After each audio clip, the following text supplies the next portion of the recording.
If you call like 5 law firms, most of them will probably respond like in some way that, okay, you need to spend $3,000 or $5,000 with us for us to do anything together. I wanted there to be an option of you can spend around $100 and we can start talking. And a lot of times when I initially talk with someone, I'm like, well, let's do that. Like you can be on the membership for a month. If it's not working for you, no problem, no hard feelings.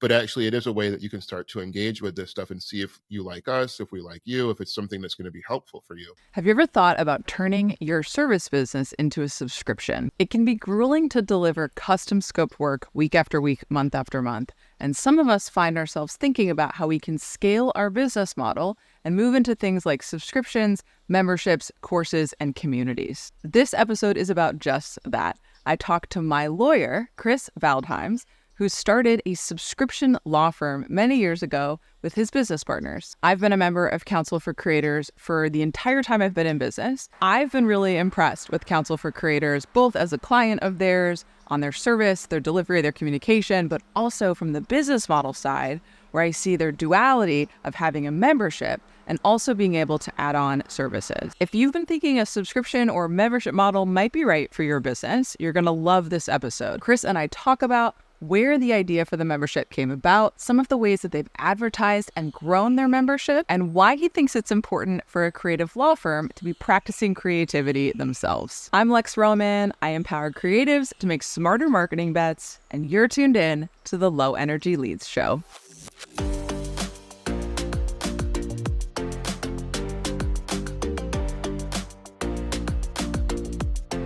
Before we get into this week's episode, I just want to give a plug for the Low Energy Leads newsletter. If you don't already subscribe to the newsletter, I want to encourage you to find that link in the show notes and get on the list. We're going to be making some changes to the show in the next couple months, and you'll want to be notified about some of the cool events we have coming up, some of the new tools that are coming out. You'll get that all if you're on the Low Energy Leads list.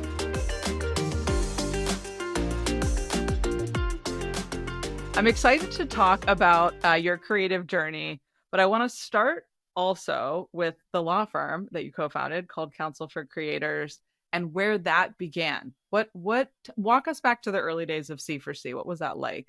So it's kind of a roundabout path. I always tell people that my law school or law career is my second career. So before that, I was a designer, I made software.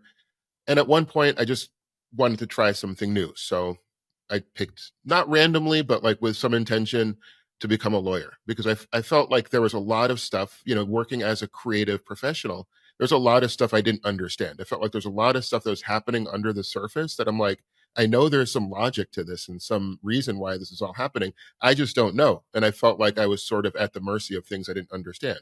So I went to law school. And when I was in law school, one of the realizations I had is, wow, all of this stuff that I'm learning about contracts and copyright and trademark and all this other stuff would have been so helpful in my creative career.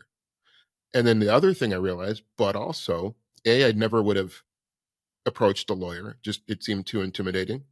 And B, I never would have thought I could afford it. And nobody I knew felt like they could afford it or like it was accessible. So I thought to myself, okay, how can I make the stuff that I'm learning more accessible to people like me, in essence, or people that I know? And a lot of my initial clients were friends of mine who I worked with as a designer or software developer. So it was kind of a natural transition. So Counsel for Creators came out of that idea that I want to make this stuff accessible. And obviously financially is one way, but then make it less intimidating. A lot has changed since I started. So, 10 years ago, there was no such thing as a lawyer, like almost no such thing as a lawyer not wearing a suit and dispensing advice hourly. Like that was pretty much the choice. So I'm like, there's got to be a different way. And so everything that we're doing kind of comes out of that initial impulse. And did the legal membership, was that always part of the vision, or did that come about later on? That came about later on. So it kind of grew out of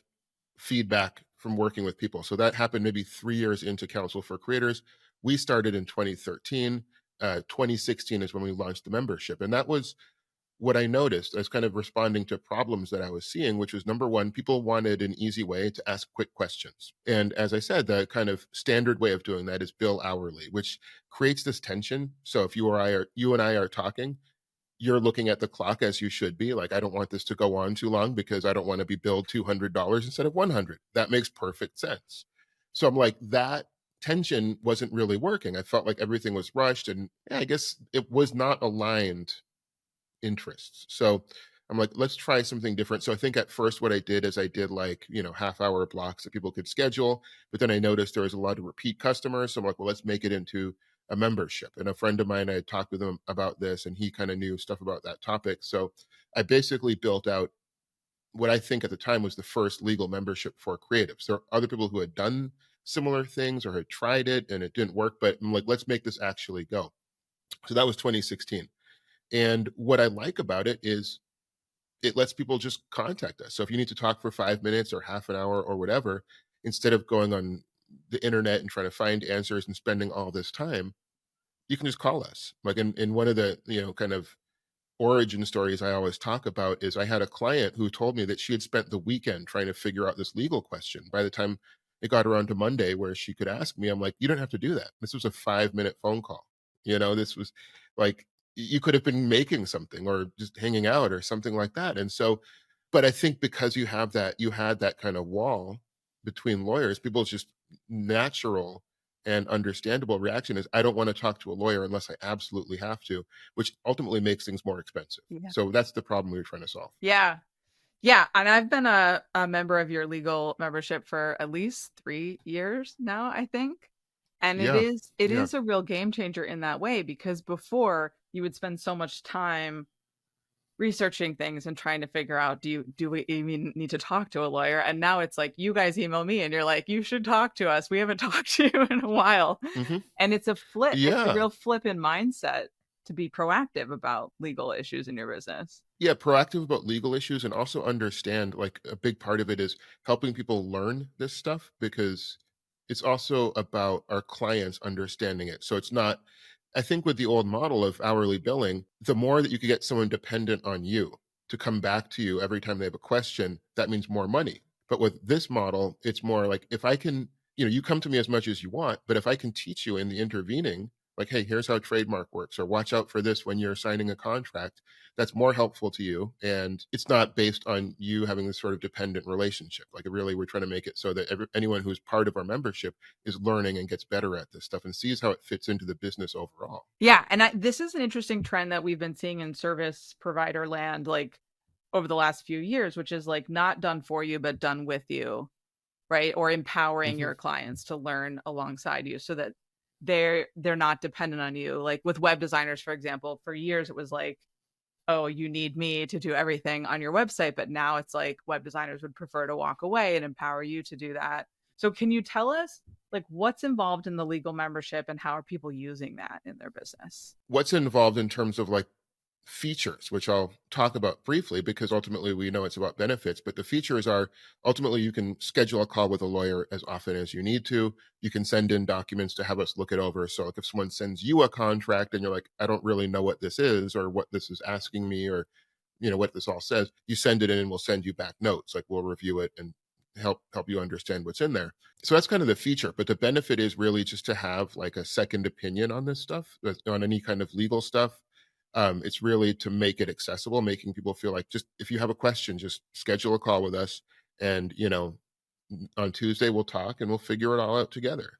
And it's even kind of gone beyond that. It's even a lot of my calls now, yes, there's legal stuff, but some of the best ones lately have been, we get really into business stuff. We get really into, I had a conversation with someone about their long-term relationship and how it was involved in their business. Like, that's not something I was trained in law school for, but because we have that time together and it's not like on the clock, that was important to that person.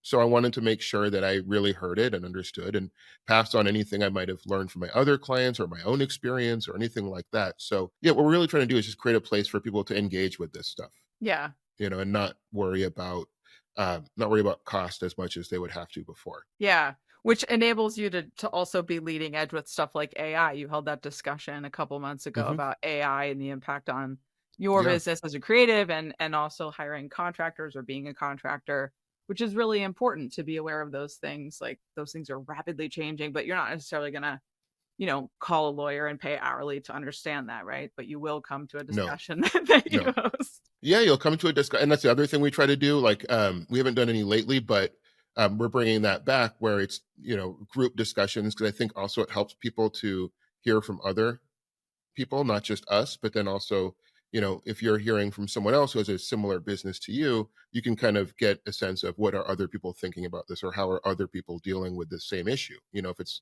if we're having a discussion about clients paying on time, that's something I think a lot of people can relate to. And there's a lot of different solutions. And that's the other thing with legal, there's not just one answer. I mean, there's sort of a framework around things, but I always tell my clients, like, if what I'm telling you doesn't work for you, or just you're like, not feeling it, or it's not the way that I prefer to do business, that's fine. But then now it's an informed decision, and it can be informed by me, but also by other people. Like, you might actually resonate more with what someone else is saying than what I'm saying. And so we're just trying to create the space for that kind of thing to happen. Another thing that I think is so interesting about C4C is the way that you've like advertised the membership. So how do you get people into that legal membership? What are some of the ways that you've sort of gotten the word out about that over the last, 7 years? So we run a lot. We've in the past have run a lot of paid ads, which works reasonably well. We've got a lot of people come from Yelp, like 'cause we were on Yelp a long time ago, so I guess like we just come up a lot. So a lot of people come that way. I write a lot on LinkedIn, on different social platforms. We have active TikTok, active Instagram. So social media has been interesting. And what we're really trying to do also for a lot of people who come to us is, again, the experience of a lawyer is often, if you call like 5 law firms, most of them will probably respond like in some way that, okay, you need to spend $3,000 or $5,000 with us for us to do anything together.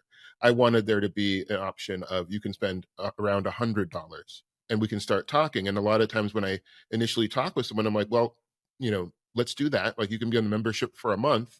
If it's not working for you, no problem, no hard feelings. But actually, it is a way that you can start to engage with this stuff and see if you like us, if we like you, if it's something that's going to be helpful for you. So, in terms of like marketing and sales, it's almost like the latter situation where you kind of have a more accessible thing and people can try it. People can try it and see if that works. Because for a lot of people, if it's their first time engaging with a lawyer, they're not really sure what the experience is going to be like. Going back to what you said about like how you built this membership, tell me more about Yelp and ads. Like, how did that is actually not a thing that we have heard a lot on this show in terms of where people are getting their business. So how did Yelp contribute a lot, and what kind of ads were you running? It was so random. It was one of those things early on. This was like in like 2014 or something. And I don't know, I think one of our lawyer friends like said, "Oh, do you guys advertise on Yelp?" And I'm like, "I didn't know that was a thing you could do." So I went and did it, and just we've been on there for so long, like we have a bunch of reviews, and people find us that way. And so it was never a conscious thing. And I think just honestly, it's pretty much on autopilot at this point. There's not much customization you can do. It's really just like what keywords you want your profile to show up under. So I think there's a lot of organic traffic, but then there's also a lot of paid traffic. And then so for that paid traffic, really, we kind of lead them to a place where they can learn more about what we do. And then one of the options, so, when you kind of look at that landing page is, you need to talk to an attorney, or is this all overwhelming? Or you kind of need just like, I need to know what the first step is. Just join the membership and we'll kind of work from there. That's always kind of the default answer. Some people come in and they're like, I want to build it, I want to form an LLC. I'm ready to do that. Okay, cool. We got you. But for a lot of people, they're like, wow, I have no idea what to do. So we're like, try the membership, see if that works for you. When it comes to building the membership side of the business, and specifically like the different offers that you put together around trademarks, around formation of an LLC, different things like that, what are some of the lessons that you've learned over these last 10 years? Number one is for us to be proactive with people. So one of the things that I assumed in the beginning, which was an incorrect assumption, is people would come to me when they need something. And, for instance, someone would just wake up one day and be like, you know what? I need a trademark. Let me go do that. Let me call them and do that. Some people do that. There's enough people who do that. Like, we'll get people who will call us and you're like, yeah, I need a trademark. I'm ready to go. They've done the research. They know what it is. But a lot of times I'll have a conversation with someone in the membership and they'll be like, oh, I'm starting a brand of candles or something. And I'm like, have we talked about trademark yet? No. Okay, let's talk about that. I'm going to explain to you what it is. And then you decide when you want to do it. Now you know the value of it. You know kind of how much it costs. You decide when to do it, like when you want to do it. Like, is that a priority for you? And I'll explain the value of this and that. Ultimately, people will do those things, but it kind of doesn't put them in a position where they feel like they have to do it right now, if that makes any kind of sense. And so it's really educating people on here's what you might need has been a big part of it. So a lot of when I'm working with a new client, it's just like I'll ask them, do you have a trademark? Do you have an LLC? Do you have all this other stuff set up? Because they might not even know about that. So that's been one thing. Another thing is keep it simple. So I think as the business has grown, we do less and less. But what we do it a lot better. So, when I first started practicing law, I would do almost anything. I did everything from like, I help people with wills. I went to court a few times to help someone with like a credit card debt. You know what I mean? Like whatever came in, because I needed the money and I didn't really understand like the idea of, I guess, niching down and like building a really nice process around, like, we basically have like 4 or 5 things that we have a really tight process for. And there's other things we'll help with. But in terms of like 80, 90% of what we do is all within these kind of like 4 or 5 areas. Have you been doubting yourself? Are you forcing yourself into shapes and molds that aren't honest to who you are? Is the male, pale, stale way of doing things holding you back? Then Glitter Bomb, you need Shortwave.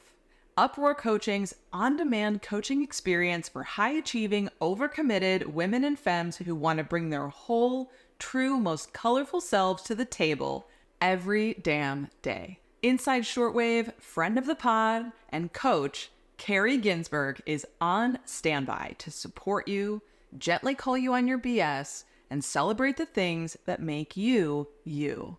When you want support to choose yourself unapologetically and unabashedly, and you don't want the constraints of scheduled conversations, Shortwave is there for you.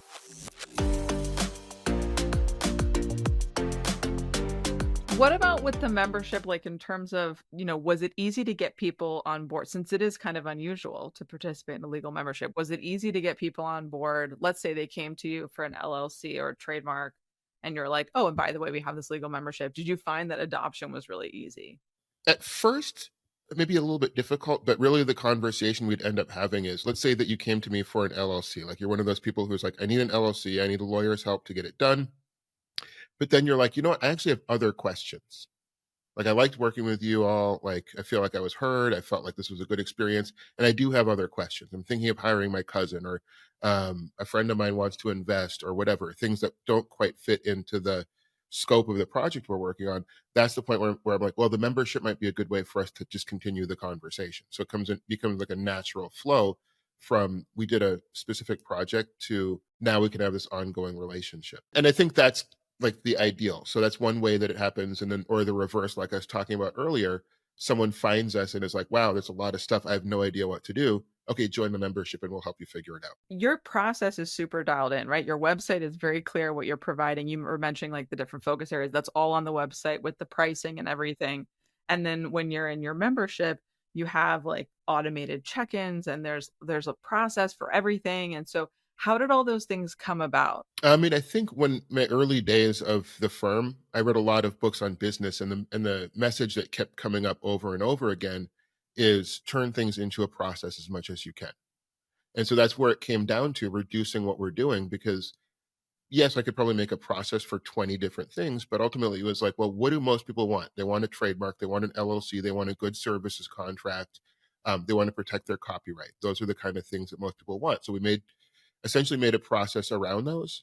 And then it also helps us, and I think this is good for any service provider, really set boundaries and expectations really well, because all the process is an iterative thing that we developed from hearing back from people. So if you're doing a trademark with us, we're really like aggressive about sending emails saying a thing just happened, the next thing will happen in 3 months. And maybe you had got those emails where it's just tells you everything that's going to happen, because what we wanted to get away from is people being out there uncertain, what am I going to hear next, or what's going on, because trademark, for instance, is a long process. It takes like a year. Even that, it's like, okay, let's put together emails for every event that happens and make sure they go out. And it makes our life easier. And I think people just want certainty, because with something like legal stuff, people don't really know what's happening, and that's okay. So it's our job just to be like, we've we've been through this. We can kind of show you what's happening. We can make sure that you feel like it makes sense. Otherwise, it's difficult. And one of the big complaints a lot of people have had about lawyers classically is not there's bad communication. So lawyers don't say what's going on, or you'll email them and they won't respond. And so it's really just to make that stuff easy for us. We use a lot of like template emails. So even if someone's like, hey, like, I'd like to talk soon, boom, template. Cool. Here's my link. Schedule with me on my calendar. What do you use to store all those templates and send them? So right now we're using Mixmax. We're moving software, and then we have other pieces of software that we use, like for things that are more automated or generated by some trigger. We use like Autopilot. So that's like if when someone joins our membership, and then you talk about those reminder emails. A lot of those are actually automated. There's some, like, we do have a kind of system for going through and individually picking people we haven't heard from, but a lot of them are, if I haven't seen a call on the calendar, send a message saying, "Hey, I haven't seen a call on the calendar from you for a while. Let's talk."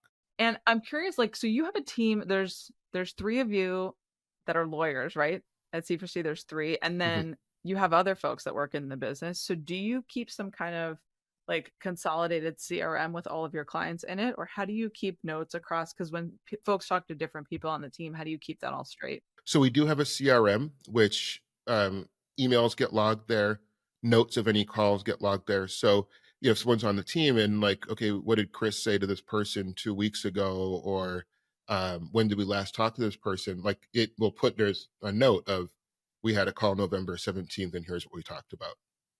So all of it's in there, and yeah, and it makes it easy for anybody to see what's going on, or even if I want to know, like, okay, like, want to check in, make sure that everybody's getting responded to. It's easy. I can just look in there and be like, okay, okay, cool. It looks like it's happening. And it's actually funny. I was talking with Chung earlier today. Chung's my partner. Um, we were talking about how when we started the business, we had to be expert emailers. Like, we had to be like on email responding to everybody.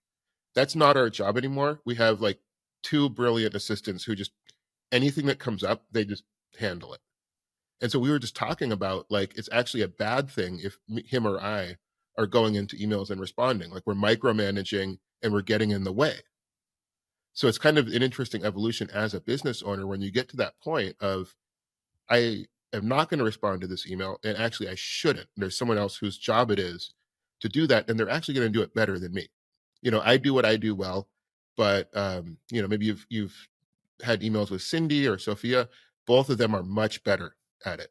They're you know detail oriented in ways that I'm not. They're but that's what they're doing. And so for me, it was an evolution of like, okay, I'm no longer but I made a system. So I basically took what I learned from my experience and be like, okay, this is what works, this is what doesn't, so go ahead and do it. And then now what's even cooler is they go ahead and change it. They're like, this is the way you are doing it, but actually we have a better way and we're going to do it that way now. And I'm like, okay, as long as, and what we really try to talk about a lot is, what's the intent, you know? So, like, as long as it's meeting that intent, go for it. The intent might be, make sure that people feel heard, or make sure that, no one's kind of left in the dark. So whatever it takes to do that, I don't really care. We're always learning. And I think it's just, as long as we're always trying to get better, it's okay. Speaking of getting better, you've been on a creative journey recently. You started a podcast this year? Yeah, it was in May of Okay, this so year. we Yeah. started our podcast around the same time, and you've also started a new newsletter for Hyper Memoir. You've been on a new creative journey. Can you tell us a little bit about what got you into that? Yeah, so I'd wanted to do a podcast for a long time. I have a whole other side project that I had been doing for a long time, which involved, and I think I was telling you before we got on, it involved my grandfather, who was an artist, and me discovering him as an adult. So I'm like, I wrote a book about it. It's not out yet, but then I'm like, I want to kind of, there's so much material that I found, and so much like side stories and other stuff. And I'm like, I want to find a way to share that with the world before, the book isn't ready to come out yet, but there's a lot of pieces that I wanted to share with people. So I started the podcast with that intention. It actually kind of went in a completely different direction, where I was more talking just about creativity and kind of the internal game of creativity, because that's what I'd been going through, like everything from perfectionism to imposter syndrome to, how do you deal with like dark topics or whatever, just like talking about creativity. So that's what the podcast has been about. But it's really, I'm kind of moving it back now actually to telling that story, like kind of telling the story. And so for me, one of the things, one of my, I want to say ethos, I'm not sure if that's the right word, but ideas, is that as a lawyer for creatives, it's really important to be a creative yourself. And so that was I kind of established that as a creative outlet, that I could consistently put something out. And I really like podcasting. I like coming on podcasts. I like talking and recording and seeing how that goes. And so that was like a real nice creative outlet. And just doing it for without any kind of money involved. Not that there's anything wrong with that, but for me, it was just nice to have something where, unlike with business, where I always have to think about, well, I have to make sure that we're getting paid in a certain way. Cause like if you have a team, they need to get paid, all that kind of stuff happens. To just have something where it's like, I'm going to do what I want to do. And I'm really not accountable to anyone else other than my own kind of creative impulses. So that's what I've been doing. And so it's a continuing thing. I try to do it every week. Almost every week I put out a new episode. And I even like that, that kind of cadence of, okay, if I'm committing to do it every week, that means that there's certain things I need to do, and there's a certain kind of consistency that can sometimes feel nice, if you do it in the right way, I feel like. Another thing that we've talked a lot about on this show is like the idea of like your public persona and how that like goes Hmm. alongside your business, or assists in marketing your business. And so I'm curious how you're approaching sort of like amplifying the work that you're doing with hyper memoir and the book and things like that alongside your business. Like how do you think about those two things when it comes to, for example, social media or email marketing? When I started, the two ideas felt really distant. So when I started even thinking about this, and maybe like a year ago or whenever I started thinking about, I want to do a podcast or I want to tell this story more publicly, I was really like, well, how do I reconcile the two things? And that was actually really, I had to do internal shifts because my thinking was, and again, this is just kind of learned thinking from the way the industry was. Well, on one hand, if you're a lawyer, how does that fit? How does that persona fit with being a writer or telling these kind of personal stories? And as I would sort of mix the two a little bit more, I realized people really like that. I realized that whatever division I thought of wasn't real. Like I've talked with my clients about hypermemoir. They're listened to the podcast and they're like, oh, that was really cool, the stuff you're talking about with perfectionism, because my clients are creatives. So what I'm going through and talking about, a lot of them can relate. I have one client who is a, pretty prolific podcaster, and he'll give me tips about, hey, you should try this or do that or whatever. I'm like, okay, cool. And that's during our membership calls. Like that's when I'm calling to give him legal advice. And he's like, hey, actually, I have a tip for you. I love it. So it's really interesting to see that, and that wasn't the intent, that people actually relate better. They're like, okay, cool, you're in the game too. I can actually trust you more. And that wasn't the intent. That was just kind of like what ended up happening. Yeah. It can be tricky though to balance like as you're trying to figure out like, okay, so let's say you have a new podcast episode out, or you want more folks doing reviews or doing, subscribing to the newsletter and things like that, with other things that you might promoting. How do you sort of like manage those different streams on a very tactical level when it comes to like, okay, today I'm on LinkedIn. Am I promoting hyper Right. memoir? Am I promoting C4C? Am I promoting something else? Yeah, that's tough. That's what I'm actually like grappling with right now. So if I do have like an issue to solve, it's really that, like, to what extent do I do each one? I mean, I'd love to be in a world where they just sort of support one another's like very organically. And there actually is like kind of situation like that where, and I haven't done this yet. I don't know why, but like where really like Counsel for Creators can be in essence a sponsor of hyper memoir, because it already kind of is. That's what enables me to actually have the time to do that. So then they kind of connect, and the topics are kind of the same. There's similarities, and it's even trying to figure out like where do you as a person, you're the niche in a way, and you unite those two things. So just by virtue of you existing, those two things are united. But it's hard to express it sometimes. And so for me, I wake up some morning and I'm like, I want to talk about this. Other mornings I wake up, I want to talk about this. But I'm trying to figure out a way to do it without giving like the audience whiplash. You know what I Yeah. mean? If people even care, like I could go super deep on trademarks one day and then the next day talk about like, discovering stuff from World War II. So how do I kind of do that without it being like, what is this guy Yeah. doing? You Yeah. know? So but I think what I do is I just try to get the reps in. I think that's where the consistency helps, is to learn, okay, this is working, this isn't working. It's interesting, but I think ultimately then it also kind of comes down to segmentation. What I like is like I like an Instagram that you can have multiple accounts, for instance. So people who are interested in hyper memoir, they can just go to that account. If they're interested in legal stuff, they go to the Counsel for Creators account. That way, there isn't so much whiplash. And so I think multiple accounts. LinkedIn is different because that's typically you as a person. So, and it might, so again, you kind of, I try to find what's the principle that unites it. And I think it's really about, the kind of mantra that I have is about making things real. Like, so whether that's internal, like how do you take something that's inside you and bring it out creatively? And then once you've done that, then now how do you turn it into something that is going to sustain you, or turn into a business, or turn into a movie or whatever? That's where the legal stuff kind of comes. So there's a bridge between the two. Chris, if you could give one tip to our listener about connecting with their best clients or their best audience, what would it be? There's obviously, creating a persona of who it is you can help. But then I think it's also, I mean, the more I've gone in business, it's more about who can I make a good emotional connection with? So it's not even about the services, but it's like, who do I feel like I want to work with? And who is going to get the most out of it? Because, at the end of the day, like, legal services might be the same across the board, but we want to make sure that we have sort of an understanding, because what I've really learned, it's about when I get on the phone with someone, I want to like the person I'm talking to. And, in the early days, that wasn't always the case. I would have a lot of people, I'm like, oh, this person is argumentative, they're mean, they don't understand anything. Um, and those are, and I think it's really about also being able to hold those boundaries and say, hey, actually, we might not be a good fit for you. And there might be someone who's perfect for you, but it's not us. So I think it's really about finding out who is it that I really want to work with and who I can benefit the most, because that's the only way you can create a good experience, which is ultimately what it's about. What we really look at the end of everything is, what are people saying in reviews? I always say this is like the currency of our law firm is, what do people say in reviews? What do they say in internal feedback forms? I mean, I think you probably got a ton of those where every time we talk to someone, we send them a feedback form, say, hey, what do you think? What do you think? What do you think?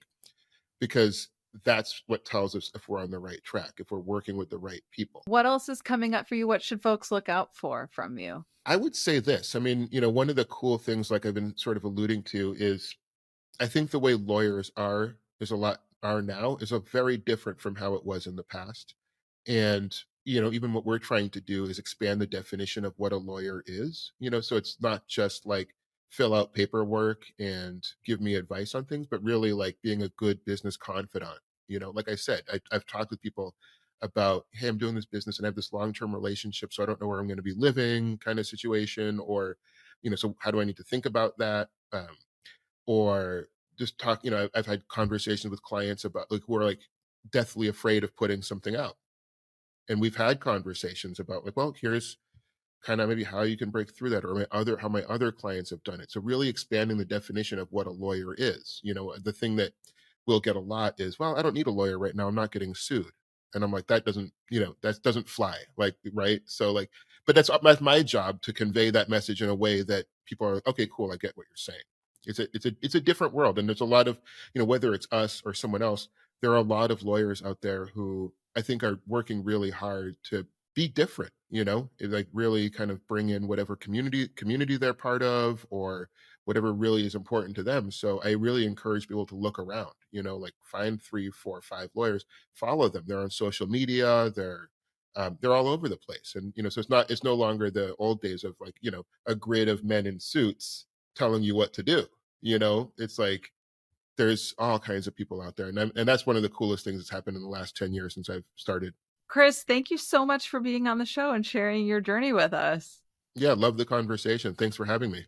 The Counsel for Creators legal membership is what inspired me to create Growth Trackers. I had never really seen a membership style business the way that Counsel for Creators works. I thought it was so cool how they had taken things that were previously a la carte things that you would pay by the hour and turned them into a membership. It was just such a great mix of value where as a client, you're getting way more value than you would get from a pay-by-the-hour law firm. And from the business side, it makes sense because you build a loyalty with your subscription base where when they need additional services, they're of course going to come to you, as I have many times. Chris also has his own podcast and newsletter. It's called Hyper Memoir. I'm going to link it in the show notes. You should definitely check that out if you're also developing your creative voice and if you want to follow his creative journey. He's got some pretty cool projects he's cooking up, so you'll want to get on his newsletter and keep up with his work. On that note, I want to encourage you to get on the Low Energy Leads newsletter. If you're not already on there, I'm sharing different stuff there than I share here. We're about to make some changes to the podcast. As I mentioned before, going to be doing more live streams. I'm planning to share more templates and off-the-shelf grab-and-go tools that you can use. So you'll want to get on that list if you're interested in that kind of stuff. I'm constantly keeping in my mind how I can make it easier for you to build a client base. And that newsletter is the center of where I share that stuff. If you like this episode, you're going to want to stay tuned next week, where I'm going to talk about some of the lessons that I've learned building my own membership business. Growth Trackers is my membership, which launched about a year and a half ago. And I'm going to share some of the things that I did really well early on, some of the things that I've learned and recovered from along the way, and some of the things I wish I had done differently. Stay tuned right here for that episode. Until next time, keep that energy low until you know the value is going to be high.